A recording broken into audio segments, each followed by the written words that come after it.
కాంగ్రెస్ సర్కారు కొత్త రేషన్ కార్డులకు అప్లై చేసుకోవాలని చెప్పే వరకు మినీ సమ్మక్క సారక్క జాతర తీరుగైతున్నాయి మీ సేవ సెంటర్లు.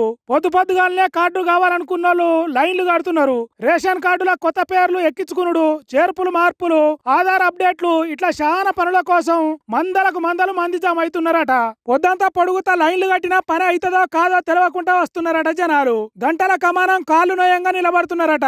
అయితే కొంతమంది బడివగాళ్ళు కొన్ని మీ సేవ సెంటర్లల్లా గాలి వచ్చినప్పుడే తూర్పాల పట్టుకోవాలి అన్నట్టు పైసలు దండుకునే పని ముందట వేసుకున్నారట. సర్కారు చెప్పిన రేటు కంటే ఎక్కువ వసూళ్లు చేసి మీ సేవ కాడికి పోయిన జనాల జేబులు ఖాళీ చేస్తున్నారట. ఏమనంటే పని ఆపి పక్కకు పెడుతున్నారని కొందరు జనాలు అక్కడక్కడే అంటున్నారు. ఇటు మీ సేవ నడిపేటోళ్ళేమో మంది ఎక్కువై సర్వర్లు డౌన్ అయి సతాయిస్తున్నాయి అని అంటున్నారట. సరే ఎట్లనో ఓ తీరుగా తిప్పలబడి మీ సేవల దరఖాస్తు చేస్తే ఆ రసీదును తీసుకుపోయి పౌర సరఫరాల ఆఫీసులు అయ్యాలన్నట. ఇక్కడనే ఒక రోజు మొత్తం అవుతుంటే అక్కడ కూడా కిలోమీటర్ల కొద్ది లైన్లు కట్టాల్సి వస్తున్నదట.